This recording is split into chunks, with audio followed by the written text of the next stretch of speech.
What is going on, everybody? What is up? What is up? Happy holidays. Merry Christmas. This is one of the big ones. This is one of my most iconic in the year-end series.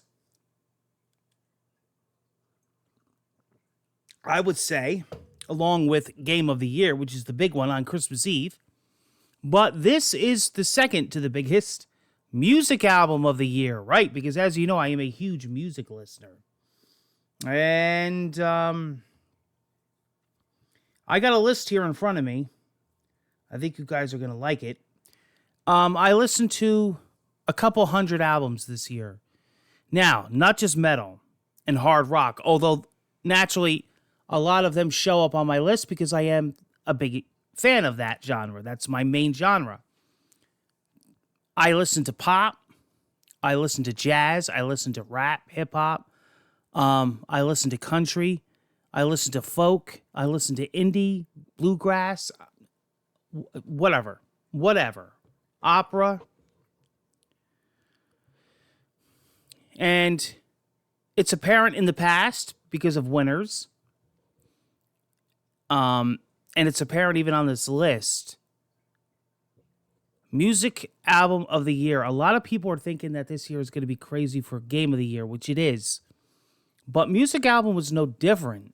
Now, I really had to sit and think about this list, and I really had to leave a lot off. And I could have got away with it by doing the top 10. I could have did a 15 or 20. Or I could have did an honorable mention. Well, maybe I'll do a few of them. But I narrowed it down to 5 to make my life easier. All right, and get straight to the point kind of deal. So let's get right into it. At number 5, Confessions of the Fallen by Staind. Yeah. This is an absolute amazing hard rock album by the veteran Staind. Met Aaron Lewis a few times. Was listening to Staind since the Tormented album, before Dysfunction. Was with them when they broke through. You know, Fred Durst really brought them around. They really got popular with Family Values. I saw Korn. I was chaperoned by my parents, which they loved Korn, by the way. And then my mother became a huge Staind fan. I saw Staind with Korn years ago. Korn, Jonathan Davis let Aaron Lewis and Staind come on stage, and I think they did need to with Korn's equipment. So, and then I saw Staind like 3-4 times on their own after that. And then Family Values. I saw Staind a lot. I saw Aaron Lewis solo at a club once, playing acoustic guitar. One of my favorite unplugs is Staind Unplugged. I have the DVD. The way he does Access Baggage was the song. Oh, that blew me away. So, I'm a big fan of Staind. I grew up, my whole wall and ceiling was Staind. I'm a big fan of Staind, so big ups to Staind. And you know what? He sounds just as fucking great as he did then. So, coming in at number 4, Katatonia, Sky Void of Stars. What a freaking band. What a talented band of musicians. You always get a band that has just pure talent. I think of like Dream Theater, Blind Guardian, bands like that. Katatonia blows my mind every album, and this was no different. What a change of pace. What, you know, a palate cleanser kind of deal coming from the albums that I was listening to before I got into this one. Amazing.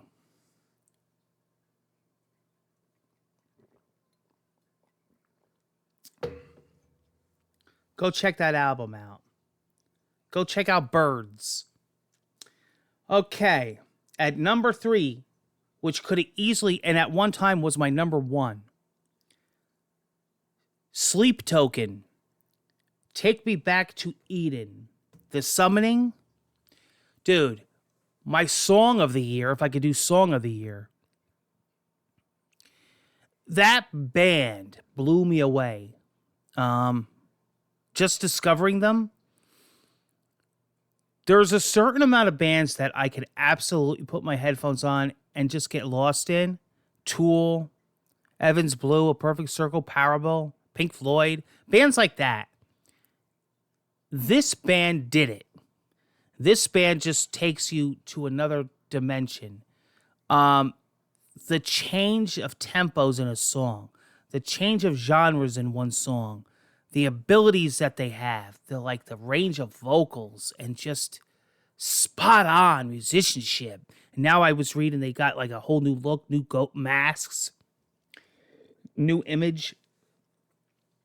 Like I said, at one time it was my music album of the year. And at number 2, this is going to be a lot different. And the only reason why this is number 2 and not number 1, this is going to come as a surprise, is because number 1 was an obvious for me, and then it blew me away more and more as I listened to it this year. But, and those of you that know me probably can think already, but number 2 is not something that anybody is going to maybe know about or even think would be my number 2, let alone possibly could have been my number 1. Is Caroline Polachek. I came across her this year.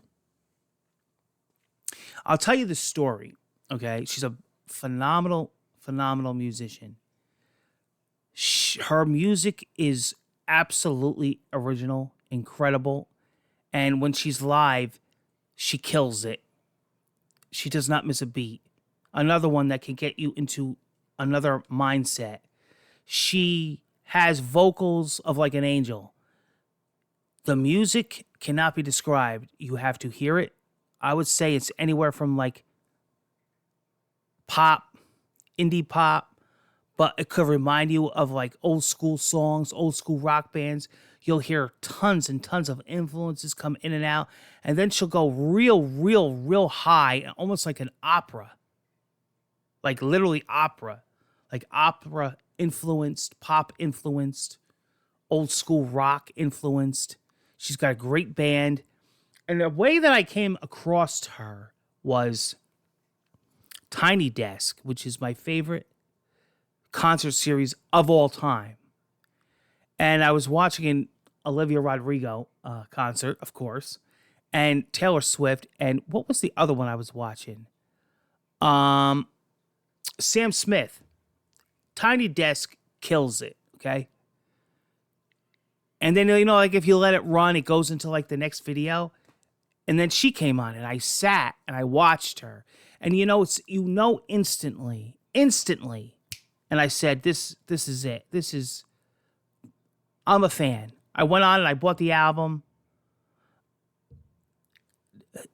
I'm blown away by this girl. The album is Desire. I Want to Turn Into You.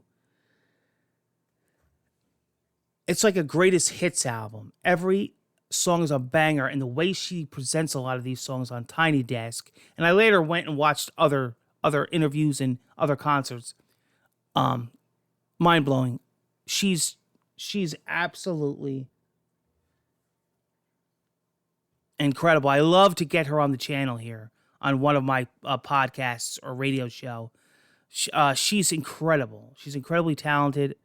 And she's just amazing. Check her out, please. And the winner, coming in at number 1, music album of the year, is 72 Seasons by the almighty Metallica.